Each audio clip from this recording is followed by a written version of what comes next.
మా ప్రతినిధి రాంబాబు అందిస్తారు. రాంబాబు చెప్పండి, ప్రస్తుతం ముఖ్యమంత్రి రేవంత్ రెడ్డి సమీక్ష నిర్వహించినట్లుగా తెలుస్తుంది. అదేవిధంగా ఒక్కొక్క శాఖపై సమీక్షలతో పాటు అవినీతిపై ఆరా తీస్తున్నట్టుగా ప్రభుత్వం తెలుస్తుంది. మీ దగ్గర ఉన్న తాజా సమాచారం ఏంటి?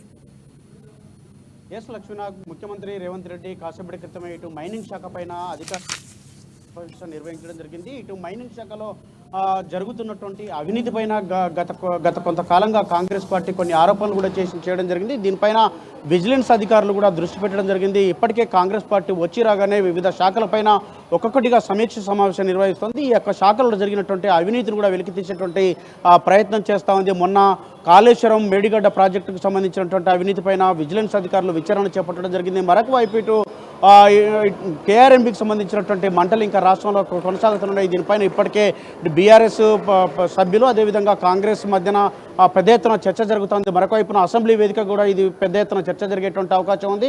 మరొక వైపు ఇటు రాష్ట్రంలో కూడా కేఆర్ఎంబి పైన ఇటు మాటల యుద్ధం అయితే కొనసాగుతుంది. ఈ నేపథ్యంలోనే మరొకసారి కూడా ఇటు ముఖ్యమంత్రి రేవంత్ రెడ్డి మైనింగ్ శాఖ అధికారులతో సమీక్ష సమావేశం నిర్వహించడం జరిగింది.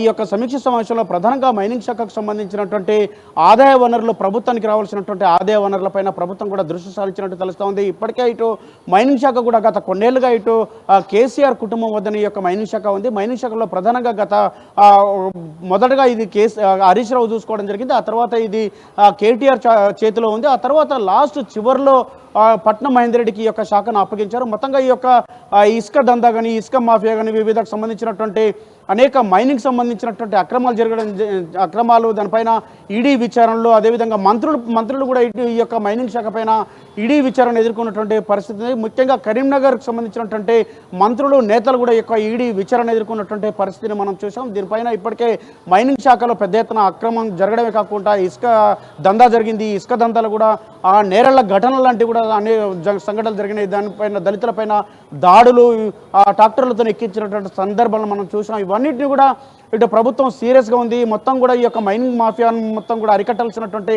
అవసరం ఉందని చెప్పేసి మైనింగ్ దందా ఎవరెవరు చేస్తూ ఉన్నారో, దీనికి సంబంధించినటువంటి ఎవరి పాత్ర ఉంది, ఎవరెవరి ప్రమేయం ఉందనే దానిపైన కూడా ప్రభుత్వం ఆరా తీసేటువంటి ప్రయత్నం చేస్తూ ఉంది. దీనిపైన ఇప్పటికే అధికారులతోని ముఖ్యమంత్రి రేవంత్ రెడ్డి అయితే ఈ యొక్క సమీక్ష సమావేశం నిర్వహించినట్టు తెలుస్తోంది. ఈ యొక్క సమీక్ష సమావేశంలోనే దీనికి సంబంధించినటువంటి పూర్తి వివరాలు కూడా అందించాలని చెప్పేసి కోరినట్టు తెలుస్తోంది. ఇప్పటికే దీనిపైన విజిలెన్స్ అధికారులకు కూడా ఈ యొక్క దీన్ని దర్యాప్తును వేగవంతం చేసేందుకైతే ఆదేశాలు జారీ చేసేటువంటి అవకాశం అయితే కనబడుతోంది. మొత్తానికైతే రాష్ట్రంలో ఒక్కొక్క శాఖ పైన ముఖ్యమంత్రి రేవంత్ రెడ్డి దృష్టి సారించారు.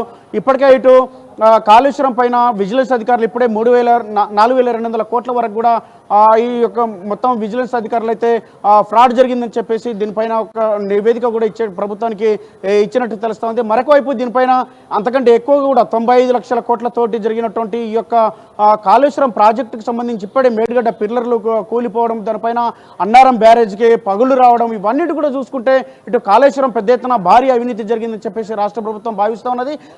కాంగ్రెస్ అధికారంలో రాకముందు కూడా ఈ పెద్ద ఎత్తున ఆరోపణలు చేసింది. ఎన్నికల ప్రచారంలో కూడా కాళేశ్వరంలో పెద్ద ఎత్తున కమిషన్లు ఉంటాయని చెప్పేసి ఇటు ఆ యొక్క ఎవరైతే నిర్మాణ సంస్థ ఉందో నిర్మాణ సంస్థకు సంబంధించినటువంటి వాళ్ళపైన, అదేవిధంగా దాంట్లో ఉన్నటువంటి అధికారులపైన దృష్టి సారించింది. సంబంధించినటువంటి ఏ అధికారిని కూడా వదిలిపెట్టొద్దని చెప్పేసి రాష్ట్ర ప్రభుత్వం ఆదేశాలు జారీ చేయడమే కాకుండా విజిలెన్స్ దాడులు కూడా 3 రోజులు ఇటు కరీంనగర్, వరంగల్, హైదరాబాద్ వేదికగా ఈ యొక్క విజిలెన్స్ దాడులు కూడా కొనసాగినాయి. మొత్తానికైతే ఇటు ఒక నివేదిక కూడా మధ్యంతర నివేదిక కూడా ఇవ్వడంతో ఇటు మొత్తం కూడా ఇటు కాళేశ్వరం సంబంధించినటువంటి దానిపైనే కాకుండా మరొక వైపు కేఆర్ఎంలో గత ప్రభుత్వం చేసినటువంటి తప్పిదాల వల్ల ఇవాళ రాష్ట్రానికి నీటి వాటా రావట్లేదని చెప్పేసి ఇటు కేఆర్ఎంబి పైన కూడా ప్రభుత్వం దృష్టి సారించింది. దానిపైన స్వయంగా ముఖ్యమంత్రి పూర్తి సుదీర్ఘమైనటువంటి ఒక చర్చ లేవనెత్తారు. దానిపైన ప్రజలందరికీ కూడా అర్థమయ్యేటువంటి రీతిలో తాను వివరించే ప్రయత్నం కూడా చేశారు. మరొక వైపు ఇటు దీనికి సంబంధించి ఇప్పటికే ఇటు మురళీధరన్, ఇంజనీరింగ్ చీఫ్ అధికారి అయినటువంటి మురళీధరన్ కూడా ఇటు రాజీనామా చేయాలని చెప్పేసి ఆదేశించడం, అదేవిధంగా వెంకటేశ్వరరావును కూడా సస్పెండ్ చేస్తూ ఉత్తర్వులు జారీ చేయడం కూడా జరిగింది. మొత్తంకైతే ఇటు ప్రభుత్వం ఒక్కొక్క శాఖ పైన ఆరా తీస్తూ ఉన్నది. ఇప్పుడు లేటెస్ట్గా మైనింగ్ శాఖ పైన మొన్న విద్యుత్ శాఖకు సంబంధించినటువంటి అధికారులతోటి జరిగినటువంటి 85,000 కోట్ల రూపాయల ఫ్రాడ్ జరిగిందని చెప్పేసి రాష్ట్ర ప్రభుత్వం గుర్తించింది. మరొక వైపు ఇప్పుడు మైనింగ్ శాఖ పైన పడ్డది.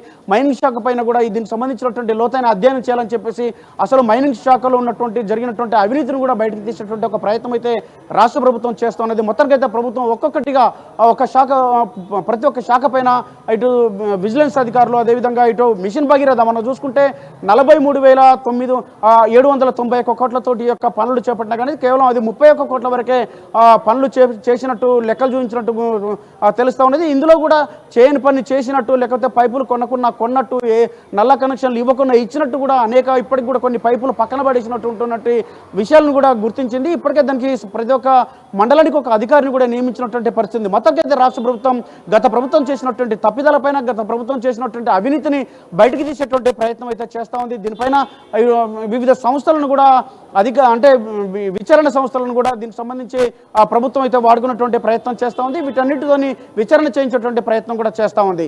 మొత్తానికైతే ఇటు మైనింగ్ శాఖ వివిధ శాఖలకు సంబంధించి ప్రభుత్వం అయితే లోతైన అధ్యయనం చేసే విధంగా ఇటు ప్రభుత్వం అసెంబ్లీలో కూడా ఇటు గత ప్రభుత్వం పాలకులు చేసినటువంటి తప్పిదాలను కూడా ప్రశ్నించేందుకైతే అసెంబ్లీని వేదికగా చేసుకున్నట్టు తెలుస్తూ ఉంది. ప్రియా. ఓకే రాంబాబు, అయితే చెప్పండి, ప్రస్తుతం ఎవరైతే ఈ మైనింగ్ శాఖని అంతకుముందు అప్పగించారో, హరీష్ రావు అయితే ఏంటి, కేటీఆర్ అయితే ఏంటి, ఆ తర్వాత చివరిలో వచ్చిన పట్నం మహేందర్ రెడ్డి అయితే ఏంటి, వీరందరి మధ్య ఉన్న టైంలో అక్రమాలు ఏమైనా జరిగినట్టుగా ప్రభుత్వం దగ్గర ఉన్న ఆధారాలు ఏమైనా ఉన్నాయా? ఓన్లీ ఆరోపణలుగానే దీన్ని చూడాలా? ఎస్ లక్ష్మణ్, ఇప్పటికైతే దానిపైన ఆరోపణలు మాత్రమే. ఇప్పటికే కాంగ్రెస్ పార్టీ అధికారంలోకి రాకముందు కూడా ఈ ఆరోపణలు చేసింది. ఇటు మొత్తం కూడా కేసీఆర్ అదేవిధంగా హరీష్ రావు వాళ్ళ కుటుంబానికి సంబంధించినటువంటి వాళ్ళ చేతుల్లో ఎక్కువ మైనింగ్ మాఫియా ఉందని, మైనింగ్ శాఖ ఉందని చెప్పేసి, దీంట్లో మైనింగ్ మాఫియా ప్రమేయం ఉన్నదని చెప్పేసి, ఇసుక దందా ఇప్పుడు 1,000 కోట్ల రూపాయల ఇసుక దందా ఫ్రాడ్ జరిగిందని చెప్పేసి కూడా కాంగ్రెస్ ఆరోపించింది. ఈ ఆరోపణల నేపథ్యంలో ఈరోజు కూడా మైనింగ్ శాఖతోటి అధికారులతో అయితే సమావేశం అయినటువంటి నేపథ్యంలో మైనింగ్ శాఖ అధికారుల పైన ఇటు విజిలెన్స్ ఇప్పటికే అధికారులు కూడా దృష్టి సారించారు. దానికి సంబంధించినటువంటి ఎక్కడికి ఇసుక దందాకు సంబంధించినటువంటి అంశం కానీ మైనింగ్కి సంబంధించినటువంటి పూర్తి స్థాయిలో దర్యాప్తు చేయాలని చెప్పేసి అయితే రాష్ట్ర ప్రభుత్వం అయితే భావిస్తూ ఉన్నది. దీనికి సంబంధించి ఇప్పటికే గతంలో కూడా ఈడీ అధికారులు అయితే దీనిపైన ఈడీ అధికారులు అయితే గతంలో కూడా విచారణ చేసినటువంటి పరిస్థితిని ఇప్పటికే ఇటు సచివాలయంలో కూడా మరొకసారి కూడా వివిధ సమీక్షలు అయితే రాష్ట్ర ప్రభుత్వం తరఫున అంటే ముఖ్యమంత్రి అయితే సమీక్షలు నిర్వహిస్తున్నారు. ఒకవైపు మైనింగ్ శాఖతోటి అంటే ఇటు వివిధ శాఖలతోటి అయితే కేఆర్ఐ బిహెచ్సిఓ అంటే కార్పొరేట్ లిమిటెడ్ అధికారులు, ఇటు క్రిషా భారత్ సంబంధించినటువంటి ఈ యొక్క లిమిటెడ్ అధికారులతోటి, కోఆపరేటివ్ అధికారులతోటి అయితే కూడా సమీక్ష సమావేశం నిర్వహిస్తారు. ఈ యొక్క సమీక్ష సమావేశంలో ఇటు మంత్రులు అది తుమ్మల నాగేశ్వరరావు కూడా, పొన్నం ప్రభాకర్ వీళ్ళు కూడా హాజరు కావడం జరిగింది. మొత్తానికైతే రాష్ట్ర ప్రభుత్వం అయితే ఈ యొక్క మైనింగ్ శాఖకు సంబంధించినటువంటి వివిధ శాఖలకు సంబంధించినటువంటి అన్నిటిపైన సమీక్షలు నిర్వహించుకుంటూనే ఆ యొక్క శాఖల్లో జరిగినటువంటి అవినీతిని బయటకు తీసేందుకైతే ప్రయత్నం చేస్తూ ఉంది. నాగ్